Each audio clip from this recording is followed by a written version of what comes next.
আসসালামু আলাইকুম ওয়া রাহমাতুল্লাহি ওয়া বারাকাতুহু। আলহামদুলিল্লাহি ওয়া কাফা ওয়া সালামুন আলা ইবাদিহিল্লাযীনা ইসতাফা ওয়া বা'দ। দর্শক মণ্ডলী, সুন্দর এই সময়ে বিশ্বের যে প্রান্ত থেকে আরটিভির পর্দায় আমাদের সাথে যুক্ত হয়েছেন সকলকে আন্তরিক মোবারকবাদ, প্রীতি এবং শুভেচ্ছা জানিয়ে শুরু করছি জনপ্রিয় ইসলামিক আয়োজন নিউ গিনি প্রপার্টিজ লিমিটেড নিবেদিত আল কোরআনের আহ্বানে, powered by Tasmiri hair oil, co sponsor Islami bank Bangladesh PLC, Pushpadhara properties limited এবং ইবাগান। প্রিয় দর্শক মণ্ডলী, সুন্দর আয়োজনে আমরা শুরুতেই পরিচয় করিয়ে দিচ্ছি দুজন বিজ্ঞ অতিথিদ্বয়ের সঙ্গে। আমার ঠিক ডানে রয়েছেন প্রখ্যাত আলেমদ্বীন, বিশিষ্ট ইসলামী চিন্তাবিদ এবং শিক্ষাবিদ ফজিলতুল শেখ অধ্যক্ষ মাওলানা মোশাররফ হোসাইন। আসসালামু আলাইকুম ওয়া রাহমাতুল্লাহি ওয়া বারাকাতুহু। ওয়ালাইকুম আসসালাম ওয়া রাহমাতুল্লাহ। শেখ ভালো আছেন? আলহামদুলিল্লাহ আলা কুল্লি হাল। দর্শক, আমার বামেই রয়েছেন একজন প্রখ্যাত আলেমদ্বীন, বিশিষ্ট ইসলামী চিন্তাবিদ এবং প্রখ্যাত আয়েস ফজিলতুল শেখ হাফেজ মাওলানা কাজী মারুফ বিল্লাহ। আসসালামু আলাইকুম ওয়া রাহমাতুল্লাহি ওয়া বারাকাতুহু। ওয়ালাইকুম আসসালাম ওয়া রাহমাতুল্লাহ। শেখ ভালো আছেন? জি আলহামদুলিল্লাহ, আপনি ভালো আছেন? আলহামদুলিল্লাহ। আপনাদের দুজনকে অভিনন্দন আমাদের চমৎকার আয়োজনে। ধন্যবাদ। দর্শক, পবিত্র রমাদানুল কারীমের এই সুন্দর সময়, সাহরির বরকতময় সময়ে আমরা আজকে কথা বলতে চাই বাবা মা, তাদের প্রতি আমরা সন্তান হিসেবে কে কে দায়িত্ব রয়েছে। বাবা মা একজন সন্তানের কাছে সবচেয়ে বড় একটি নিয়ামত।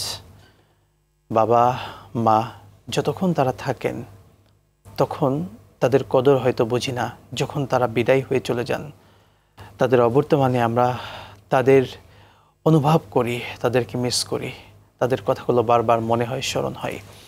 দর্শক মণ্ডলী, আমরা চলুন কথা বলবো এই শিরোনামে। চলে যাচ্ছি আমাদের শেখ আপনার কাছে।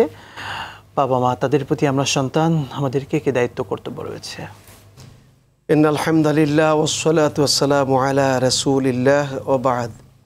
আল্লাহ তাআলার অভিপ্রায় ছিল যে মানব জাতিকে সৃষ্টি করবেন এবং এই মানব জাতি আল্লাহর মতগুলোকে মেনে নেবে, আল্লাহর বিধানকে মেনে নেবে, রাসূলের তরিকায় জীবন পরিচালনা করবে। এই জন্য আল্লাহ তাআলা মানুষ সৃষ্টির শুরুতে হযরত আদম আলাইহিস সালামকে সৃষ্টির আগেই ফেরেশতাদেরকে সামনে নিয়ে তিনি বললেন যে ওয়াইয ক্বালা রাব্বুকা লিল মালাইকাতি ইন্নী জাইলুন ফিল আরদি খলিফা, আমি ভূপৃষ্ঠে আমার একটা প্রতিনিধি দল পাঠাবো।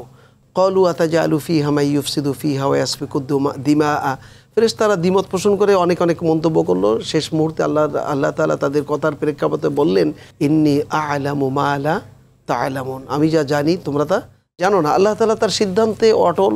আল্লাহ তাআলা আমাদের জন্য নীতিমালা দান করেছেন মহাগ্রন্থ আল কুরআনুল কারীম, যে কুরআনুল কারীম বিশ্ব মানবতার শিক্ষক মুহাম্মদ রাসূলুল্লাহ সাল্লাল্লাহু আলাইহি ওয়াসাল্লামের কাছে নবুয়তের শুরু থেকে শেষ পর্যন্ত 22 বছর 5 মাস 14 দিন ধরে এই কোরআন নাজিল হয়েছে।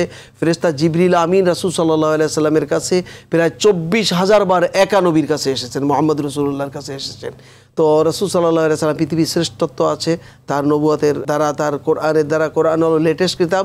এই কিতাবের মধ্যে সূরা বনী ইসরাঈলের মধ্যে আল্লাহ বলছেন তোমাদের জন্য আল্লাহর পক্ষ থেকে চূড়ান্ত ফয়সালা হয়ে গেছে যে তোমরা ইবাদত করবে না, দাসত্ব করবে না একমাত্র আল্লাহ ছাড়া আর কারো, গোলামি করবো কার? একমাত্র আল্লাহ। এর পরক্ষণে আল্লাহ বলছেন অবিল ওয়ালিদাইনি ইহসানা, তোমরা তোমাদের পিতামাতাদের সাথে সবসময় উত্তম আচরণ করবে, ইহসান সূচক কথা বলবে। এরপরে আরও অনেক আয়াত রয়েছে। ইবাদতের পরক্ষণেই আল্লাহ তাআলা তার আমাদের প্রত্যেকের বাবা মার সাথে উত্তম আচরণ করার জন্য ডাইরেক্ট ডিরেকশন এসেছে কোরআনের আয়াত দিয়ে।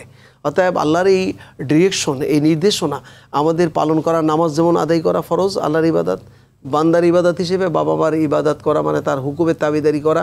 যদি আল্লাহর হুকুম লঙ্ঘিত না হয় তাহলে বাবা মার কোনো হুকুম লঙ্ঘন করা কোনো সন্তানের জন্য বৈধ নয়। সো আমরা আমাদের জীবনের বুঝদার হওয়া থেকে শুরু করে বাবা মাকে যতদিন পর্যন্ত জীবদ্দশায় পেয়েছি ততদিন পর্যন্ত চেষ্টা করা অপরিহার্য দায়িত্ব হলো বাবা মার হুকুমের তাবেদারি করা, আর তার সাথে সাথে তাদেরকে সেবা শুশ্রূষা করা, তাদের প্রয়োজন মিটানো। তারা যখন বার্ধক্যে পৌঁছায় তখন তারা কিন্তু শিশু হয়ে যায়। সো আমরা আমাদের পিতামাতার অবাধ্যচারণ করলে আল্লাহ তাআলা আমাদের উপর নাখোশ হয়ে যান।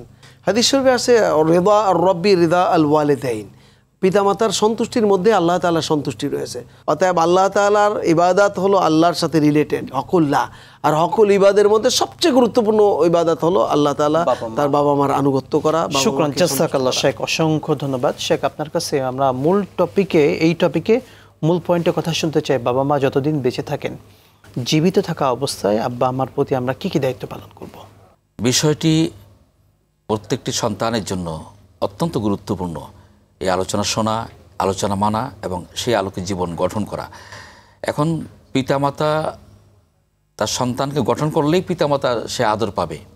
যদি পিতামাতা সঠিকভাবে তার সন্তানকে লালন না করে, তার হক আদায় না করে, সে যদি মনে করে যে আমি আমার সন্তানের ভালো আদর ভালোবাসা পেলাম না, এটা হবে না। আগে পিতামাতাকে সন্তানকে লালন করার জন্য দায়িত্ব পালন করতে হবে, সন্তান সেভাবে তৈরি করতে হবে। বিশ্বনবী মুহাম্মদ রাসূলুল্লাহ সাল্লাল্লাহু আলাইহি ওয়াসাল্লাম বলেন যে এই যতগুলো মানুষ যখন ইন্তেকাল করে তখন তার জন্য দোয়া করে কয়েকটি সদকা জারিয়া আছে, তার মধ্যে একটা সদকা জারিয়া হচ্ছে ওয়ালাদিন সলিহিন ইয়াদউ লাহু, সৎ সন্তান। এখানে সৎ সন্তান বলে তিনি শেষ করেননি, যেই সন্তান তার জন্য দোয়া করবে, ইয়াদউ লাহু, তার জন্য দোয়া করবে। এই দোয়া করার মতো সন্তান তৈরি করতে হবে। বিশ্বনবী মুহাম্মদ রাসূলুল্লাহ সাল্লাল্লাহু আলাইহি ওয়াসাল্লাম বলেন যে আল্লিমু আওলাদাকুম, তোমরা তোমার সন্তানদেরকে সুশিক্ষা শিক্ষিত করো, ও আহসিনু আদাবাহুম, এবং শিষ্টাচার শিক্ষা দাও। যে সন্তানটি সুশিক্ষা পেল, যে সন্তানটি শিষ্টাচার শিক্ষা পেল, সেই আদব পেল, এই সন্তান তার আব্বা আম্মাকে শ্রদ্ধা করবে। এই জন্য পিতামাতা আগে সন্তান তৈরি করতে হবে, এমন সন্তান যে সন্তান সচ্চরিত্রবান, যে সন্তান দেশের জন্য, জাতির জন্য, পরিবারের জন্য, পিতামাতার জন্য নিয়ামত হয়ে যায়। এই জন্য প্রত্যেকটি পিতামাতার দায়িত্ব এবং কর্তব্য হচ্ছে সন্তানকে সুশিক্ষা শিক্ষিত করে আদবওয়ালা সন্তান তৈরি করা। এরপরে এই আদবওয়ালা সন্তানটি তার শ্রদ্ধেয় পিতা এবং মাতাকে প্রাণ ভরে মন ভরে শ্রদ্ধা করবে। বিশ্বনবী মুহাম্মদ রাসূলুল্লাহ সাল্লাল্লাহু আলাইহি ওয়াসাল্লাম কাছে লোকজন জিজ্ঞেস করলেন, ইয়াসআলুনাকা মাযা ইউনফিকুন, হে রাসূল আমার যে সম্পদ আছে এই সম্পদগুলো আমি কোথায় কোথায় ব্যয় করব? আল্লাহ রাব্বুল আলামিন ঘোষণা দিয়ে দিলেন, হে রাসূল আপনি বলে দেন, কুল মা আনফাকতুম মিন খায়রিন, তোমার যা সম্পদ আছে কল্যাণার্থে সে সম্পদগুলো ব্যয় করবে ফালিল ওয়ালিদাইন, এক নম্বর তোমার পিতামাতার জন্য। অর্থাৎ সন্তানের যত সম্পদ আছে সমস্ত সম্পদে অগ্রাধিকার ভিত্তিতে পিতা এবং মাতা হকদার বেশি। এরপরে ওয়াল আকরাবিন ওয়াল ইয়াতামা ওয়াল মাসাকিন, অন্যান্য যারা আছে আত্মীয় স্বজন পড়শি এবং গরিব মিসকিন তারা পাবে, কিন্তু অগ্রাধিকার ভিত্তিতে পিতাকে মাতাকে। প্রথম হচ্ছে বাবা মা। শুকরান, জাযাকাল্লাহ শেখ। আমরা আবারও শুনবো বিরতির পরে। দর্শক মণ্ডলী দেখছিলেন প্রিয় চ্যানেলে প্রিয় অনুষ্ঠান নিউ গিনি প্রপার্টিজ লিমিটেড নিবেদিত আল কোরআনের আহ্বানে, powered by Tasmir hair oil, co sponsor Islami bank Bangladesh PLC, Pushpadhara properties limited এবং এই বাগান। নিচ্ছি একটি ছোট্ট বিরতি, সাথেই থাকুন, ফিরছি ইনশাআল্লাহ।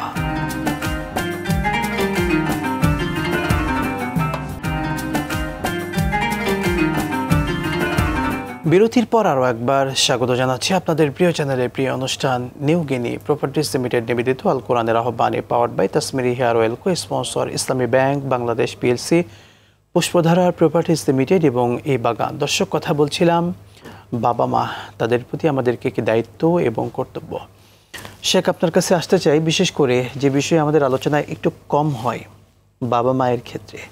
আমরা আমাদের শ্বশুর শাশুড়ি তারাও কিন্তু আমাদের বাবা মা। আমরা যারা ওয়াইফদের কাছে আমার বাবা মা, তারা তার বাবা মায়ের মতোই কিন্তু বাবা মা। ঠিক তেমনিভাবে আমার ওয়াইফের বাবা মা তারাও কিন্তু আমার বাবা মায়ের মতো।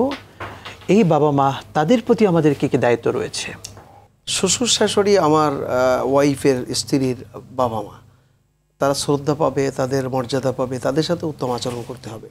কিন্তু কম্পারেটিভলি এরকম না হয় যে আমি আমার শ্বশুর শাশুড়িকে এত এত এত যত্ন করব, এত কদর করব, এত মর্যাদা দিব, অথচ আমার বাবা মা আসলে আমার ভুরুকুঞ্চিত চেহারা দেখবে, আমি শহরে থাকি, মানে আমি আমাকে দিয়ে নসিহত করছি, এটা না হয়। একটা কম্পারেটিভলি এখানে একটা স্কিল আছে, একটা মাপ আছে, সেই মাপ অনুপাতে আমরা পরস্পরকে ভালোবাসবো। আমি যদি আমার শ্বশুর শাশুড়িকে শ্রদ্ধা করি, তাহলে আমার স্ত্রী হিসেবে তার শ্বশুর শাশুড়ি আমার আব্বা আম্মাকে সে শ্রদ্ধা করবে। এই শ্রদ্ধা পাওয়ানোর জন্য আমি আমার শ্বশুর শাশুড়িকে শ্রদ্ধা করব এবং ভালোবাসবো, কদর করব, তাদের যা প্রাপ্তি সেগুলো তাদেরকে দিব। এটা একটা আরেকটার সাথে কম্পারেটিভলি মানে সম্পূরক, এটা একটা বিষয়। আরেকটি বিষয় হলো, আজকে আমরা আমাদের বাবা মায়ের সাথে যে ধিক্কার দিয়ে কথা বলি, ওয়ালা তাকুল্লাহুমা উফিন ওয়ালা তানহার হুমা বলা হয়েছে কোরআনের আয়াতে, যে তোমরা তাদের সাথে এমন কোনো কথা বলো না যে কথার কারণে তারা উফ শব্দটি কষ্ট পেয়ে বলে, আহ আমার ছেলেটা আমার সাথে এইভাবে আচরণ করলো।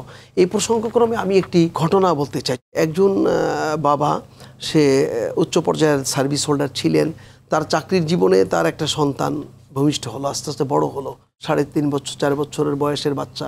তো এই বাচ্চাকে নিয়ে তার বাবা খুব কদর করত, ভালোবাসতো, কলিজা দিয়ে ভালোবাসতো।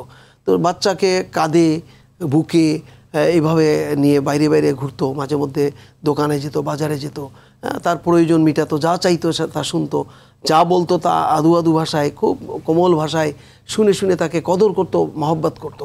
তো বাচ্চা একদিন তার বাবা বাড়িতে বসা, একেবারে সবাই মিলে পারিবারিক বসা, একসাথে বসে আছে, এমন সময় বাচ্চা দেখে কি গ্রামের বাড়ি তো, একটা গাছের ডালে শাখায় বসে একটা কাক বারবার ডাকতেছে। তো বাচ্চা বারবার জিজ্ঞেস করছে, বাবা এটা কি? বলছে যে এটা কাক। আবার কিছুক্ষণ পরে বলছে, বাবা এটা কি? বলছে এটা কাক। তার মুখে চুমু দিচ্ছে, গায়ে হাত বুলাচ্ছে। তো হঠাৎ করে তার মনে পড়লো যে আমার ছেলে এই বয়সে এতবার জিজ্ঞেস করলো। সে গুনে গুনে হিসাব করে দেখছে যে 22 বার জিজ্ঞেস করছে কাক কয়বার, মানে এটা কি, এটা কি, এটা কি, কাকের ব্যাপারে 22 বার জিজ্ঞেস করছে। তো ওই ভদ্রলোক শিক্ষিত মানুষ, তিনি ডায়েরি মেনটেন করতেন প্রত্যেক বছর। তো ওই তারিখ এবং সময় লিখে তিনি লিখে রেখেছে যে আমার ছেলে এই বয়সে এত তারিখে, মানে তারিখক্ষণ লিখে রেখে বলছে যে 22 বার আমাকে প্রশ্ন করেছে যে এটা কি, কাকের ডাক শুনে। তো এই পর্যায়ে তিনি বাচ্চাটা বড় হলো, বড় হতে হতে অনার্স মাস্টার্স করেছে, উচ্চতর ডিগ্রি নিয়েছে, ভালো চাকরি করেছে। তখন তার বয়স 38-40 বছর হয়ে গেছে। এমন সময় তার বাবার বয়স প্রায় 80 বছর, একেবারে বার্ধক্যে পৌঁছে গেছে, মানে শিশু হয়ে গেছে। তো শিশু হওয়ার অবস্থায় ওই ছেলে, তার বাবা মা বেঁচে আছে, তাদের কদর করে, প্রচণ্ড মহব্বত করে। কিন্তু একবার বাজার থেকে 6 কেজি ওজনের একটা আইড মাছ কিনে নিয়ে এসছে। তো বাবার সামনে এনে বলছে, বাবা দেখো তোমার জন্য মাছ কিনে নিয়ে আসছি। বাবা তো খুশিতে খুব আনন্দে আত্মহারা যে তার যুবক ছেলে চাকরি করে, বড় একটা মাছ কিনে নিয়ে আসছে। তার সামনে বলছে, বাবা কেমন হয়েছে, তুমি দোয়া করো, আমি তোমার জন্য কিনে নিয়ে আসছি। মাকে বলছে, মা তুমি দেখো তোমাদের জন্য কিনে নিয়ে আসছি। বাবা তো খুব সন্তুষ্ট। তো বাবা ছেলের কাছে জিজ্ঞেস করছে, বাবা এই মাছটা তুমি কত দিয়ে কিনেছো? তো বলছে যে বাবা এটা 6000 টাকা দিয়ে কিনেছি। মাছ এখন কাটা শুরু করেছে, কাজের বুয়ারা, কাজের লোকেরা কাটা শুরু করছে। কিছুক্ষণ পরে 80 বছরের বাবা ভুলে গেছে, শিশু হয়ে গেছে। তো মানুষ বয়সে এক প্রান্তে পৌঁছালে তারা শিশু হয়ে যায়। আবার জিজ্ঞেস করছে, বাবা তুমি, ছেলেকে বলছে, বাবা তুমি এই মাছ কত দিয়ে কিনে নিয়ে আসছো? তো দ্বিতীয়বার মুচকি হেসে দিয়ে ছেলে বলছে 6000 টাকা দিয়ে কিনে নিয়ে আসছি। আবার 10 মিনিট পরে যখন মাছ কাটা প্রায় শেষের দিকে, তখন আবার জিজ্ঞেস করছে, বাবা তুমি তো মাছ কত দিয়ে কিনে নিয়ে আসছো? তখন তার ছেলে ঝিঁকড়ি দিয়ে উঠছে যে বাবা তুমি কি শিশু হয়ে গেলে, ছোট হয়ে গেলে? এক মাছ কত দিয়ে কিনে নিয়ে আসছি এটা 3-4 বার প্রশ্ন করলে। তখন তার বাবা চোখের পানি ছেড়ে দিয়েছে যে আমি ভুলে গেছিলাম। তো তখন সে আস্তে আস্তে তার মনে পড়েছে যে বাবা তুমি তো 22 বার জিজ্ঞেস করেছিলে কাক ডাকা শুনে যে এটা কি। তখন সে ওই ডায়েরি একেবারে সেই আলমারি থেকে বের করে এনে বলছে, বাবা দেখো এত সনে এই তারিখে এই সময় তুমি আমার কাছে একটা প্রশ্ন 22 বার জিজ্ঞাসা করেছিলে কাকের ডাক শুনে। তো এই বিষয়গুলো আমাদের হৃদয় পটে লাগে। এই জন্য আমরা যারা আলোচনা শুনছি, আমাদের যাদের বাবা মা চলে গেছে কবরের জগতে, তাদের জন্য আমরা দোয়া করব, রব্বির হামহুমা কামা রব্বাইয়ানি সগীরা। প্রতিনিয়ত 5 ওয়াক্ত নামাজের পরে যে দোয়া, সেই দোয়ার সাথে শামিল রাখবো বাবা মাকে। আর যাদের বাবা মা বেঁচে আছে, তারা যদি আমার এই আলোচনা শুনে থাকেন, তারা কোনো অবস্থাতে বাবা মা বার্ধক্যে পৌঁছালে তাদের জন্য যেন কখনো ধিক্কার দিয়ে, ধমক দিয়ে কথা না, আমাদেরকে আল্লাহ তাআলা আমাদের সেই তৌফিক দান করুন। আমিন। অসংখ্য ধন্যবাদ শেখ আপনাকে। শেখ আপনার কাছে আরো একবার আসতে চাই। বাবা মা, তাদের বিষয়ে কথা বললে আমাদের মনে নাড়া দিয়ে ওঠে। সত্যি বাবা মা, যারা বাবা মা হারিয়েছি, দুনিয়াতে নেই, সেই বাবা মায়ের জন্য আমরা কি করতে পারি এখন? পৃথিবীতে শ্রেষ্ঠ যে দুইজন নিয়ামত, সেটা হলো পিতা এবং মাতা। যাদের ঘরে পিতা মাতা আছে, তারা শ্রেষ্ঠ নিয়ামতকে বহন করে আসছেন। এবং এই নিয়ামতকে লালন করা, এই নিয়ামতকে শ্রদ্ধা সম্মান করা প্রত্যেকটি পিতা সন্তানের দায়িত্ব এবং কর্তব্য। যখন তারা থাকবে তখন তাদের সাধ্য মতো আমরা আয়েসের জন্যে খাবার দাবার এবং অন্যান্য সামগ্রী কোনো কষ্ট না হয় পুরোপুরি খেয়াল রাখতে হবে। যদি দুনিয়া বুক থেকে বিদায় হয়ে চলে যায়, তারপরও করণীয় আছে। কারণ রাসূলুল্লাহ সাল্লাল্লাহু আলাইহি ওয়াসাল্লাম যে বলেছেন যে ওয়ালাদিন সলিহিন, সৎ সন্তান, যে সন্তানকে এত লালন করে মানুষ করে অর্থ সম্পদ ব্যয় করে সুশিক্ষা শিক্ষিত করলো অথবা তাকে মানুষ করলো, সেই জন্য দোয়া করে, এদুউলাহু, তার জন্য কল্যাণ এবং মঙ্গল দোয়া করে। এই জন্য কবরের পাশে গিয়ে সে তার আব্বা আম্মার জন্য দোয়া করবে, আব্বা আম্মার রুহের মাগফিরাত করবে, সাদকা করবে। এবং বিশেষ করে বিশ্বনবী মুহাম্মদ রাসূলুল্লাহ সাল্লাল্লাহু আলাইহি ওয়াসাল্লাম তার মা তার বাবার জন্য বারবার দোয়া করেছেন। নিশ্চয়ই আপনি জানেন যে বাবার কবর জিয়ারত করতে গিয়ে, মায়ের কবর জিয়ারত করতে গিয়ে তিনি এভাবে আপসেট হয়ে যেতেন। যখনই পাশ দিয়ে যেতেন তখন আবেগ আপ্লুত হয়ে যেতেন। রাসূলুল্লাহ সাল্লাল্লাহু আলাইহি ওয়াসাল্লাম এই জন্য বারবার বলেছেন যে তোমরা তোমাদের বাবাদের সম্মান করো, মায়েদের সম্মান করো। মায়েদের কথা তো বারবার বলেছেন, 3 বার বলেছেন। বাবার কথা একবার বলেছেন, মা যে কষ্ট করে সন্তানকে লালন করার জন্যে, এটা পেটে ধারণ করার জন্য, যে ধারণ করা থেকে শুরু করে কষ্ট করে, এই কষ্টেও তাকে মাথায় রাখতে হবে। তখন এই সন্তান বারবার তার আব্বা আম্মার জন্য দোয়া করবে, প্রতি নামাজে দোয়া করবে। আল্লাহ রাব্বুল আলামিন শিখিয়েছেন রব্বির হামহুমা কামা রব্বায়ানি সগীরা। সগীরা বলে ছোটকালের কথা স্মরণ করে দিলেন আল্লাহ তাআলা, যে ছোটকালে তোমাকে যেভাবে লালন করা হয়েছে, এখন তুমি আমার জন্য সেই দোয়াটুকু তুমি হক আদায় করবে। এই জন্য প্রত্যেক সন্তানের দায়িত্ব এবং কর্তব্য, যাদের আব্বা মা দুনিয়া বুক থেকে বিদায় হয়েছেন তাদের জন্য প্রতিনিয়ত দোয়া করতে হবে, তাদের মাগফিরাত কামনা করতে হবে, তাদের গুনাহ মাফের জন্য আল্লাহ রাব্বুল আলামিনের কাছে বলতে হবে, এবং তাদের জন্য জান্নাত কামনা করার জন্য আল্লাহ সুবহানাহু ওয়া তাআলার কাছে বারবার বলতে হবে। ইন্তেকাল করার পরে সন্তানের এই দায়িত্বটুকু সঠিকভাবে পালন করতে হবে। আর আমরা যারা বাবা হয়েছি আমাদের উচিত হলো সন্তানদেরকে অন্তত আমার জানাজা পড়ানোর যোগ্য সন্তান তৈরি করা, যেন আমরা ভাড়াটিয়া আলেম ডেকে এনে আমার জানাজা যেন আমার সন্তান ছাড়া আর কেউ না পড়ায়, ইমামতি যেন আমার সন্তান পড়াতে পারে, তাহলে সে আলাদুন সালেহু ইয়াদউলাহু বলা হয়েছে যে আল্লিমু আওলাদাকুম, তোমরা শিক্ষা শিক্ষিত করো। অর্থাৎ একজন বাবা সন্তানকে সেই শিক্ষায় শিক্ষিত করে তাকে বড় করবে, সন্তান যেন ইমামতি করতে পারে, নিঃসন্দেহে আব্বা আম্মার জানাজার যেন সে পড়াতে পারে। আমরা আরেকটা বিষয় লক্ষ্য রাখবো যে রাসূলুল্লাহ সাল্লাল্লাহু আলাইহি ওয়াসাল্লাম বলেন যে কোনো সন্তান যদি তার পিতা মাতার কবরের সামনে অথবা দোয়া করার সময় যদি চোখ দিয়ে এক ফোঁটা পানি ছেড়ে দেয়, পানি আসার সঙ্গে সঙ্গে পিতামাতার শিরক ছাড়া সমস্ত গুনাহ মাফ হয়ে যাবে। এই জন্য কোনো পিতামাতা যেন শিরক না করে, কারণ হযরত লোকমান আলাইহিস সালাম তার সন্তানকে এই নসিহত করতে বলেন, ইয়া বুনাইয়া লা তুশরিক বিল্লাহ ইন্না শিরকা লাযুলমুন আযীম, খবরদার তুমি শিরক করবে না, কারণ শিরক একটা মহা অপরাধ। এই জন্য আল্লাহ তাআলা বারবার বলেছেন ওয়াসানা ইনসানা বিওয়ালিদি ইহসানা বিওয়ালিদি হোসনা, বারবার বলেছেন তোমরা কল্যাণমূলক আচরণ তাদের সঙ্গে করবে। এই জন্য যাদের আছে পিতামাতা তার জন্য দোয়া করতে হবে, সেবা করতে হবে, তাদের আয়েশের জন্য প্রাণপণ চেষ্টা করতে হবে। যারা দুনিয়ায় বুক থেকে বিদায় হয়েছেন যে সমস্ত পিতামাতা, তাদের জন্য মাগফিরাত বারবার কামনা করতে হবে। রব্বির হামহুমা কামা রব্বায়ানি সগীরা বারবার বলতে হবে। যতবার দোয়া করবে ততবার তার আব্বা আম্মার জন্য দোয়া করতে হবে। রাসূল সাল্লাল্লাহু আলাইহি ওয়াসাল্লাম আরেকটা হাদিসে বলেন, যদি সন্তানের দোয়ার কারণে যদি পিতামাতা কবর দেশে পরপারে আলমে বরজাখে প্রশান্তি লাভ করতে পারে, এই প্রশান্তি সন্তানের জন্য শান্তি আনবে দুনিয়ার বুকে। এই জন্য সন্তানেরও লাভ আছে, পিতামাতার জন্য দোয়া করলে সন্তানের কল্যাণ হবে। এই জন্য আমরা আবার সন্তান ভালো করার জন্য আল্লাহ তাআলা পিতামাতাকেও দোয়া শিখিয়েছেন, রব্বানা হাবলানা মিন আজওয়াজিনা ওয়া যুররিয়াতিনা কুররাতা আ'য়ুনি ওয়াজআলনা লিল মুত্তাকিনা ইমামা। শুকরান জাযাকাল্লাহ, আপনাদের দুজনকে অসংখ্য ধন্যবাদ। দর্শক মণ্ডলী, সত্যি আসুন না বাবা মায়ের জন্য আমরা দোয়া করি, যারা বাবা মাকে হারিয়েছি। আল্লাহ তাআলা যত প্রত্যেক মা বাবাকে এই রমাদান মাস, এই মাসের সম্মানে তাদেরকে চিরস্থায়ীভাবে মাফ করে দিয়ে তাদেরকে জান্নাতবাসী করেন, আমিন। আমাদের প্রত্যেক অসুস্থ বাবা মাকে আল্লাহ তাআলা সুস্থতার পূর্ণ নিয়ামত দান করুন, আল্লাহুম্মা আমিন। দর্শক, এই প্রত্যাশায় বিদায় নিচ্ছি। দেখছিলেন প্রিয় চ্যানেলের প্রিয় অনুষ্ঠান নিউ গিনি প্রপার্টিজ লিমিটেড নিবেদিত আল কোরআনের আহ্বানে, powered by Tasmiri hair oil, co sponsor Islami bank Bangladesh PLC, Pushpadhara properties limited এবং এই বাগান। নিচ্ছি বিদায়, দেখা হবে আবারও। আসসালামু আলাইকুম ওয়া রাহমাতুল্লাহি ওয়া বারাকাতুহু।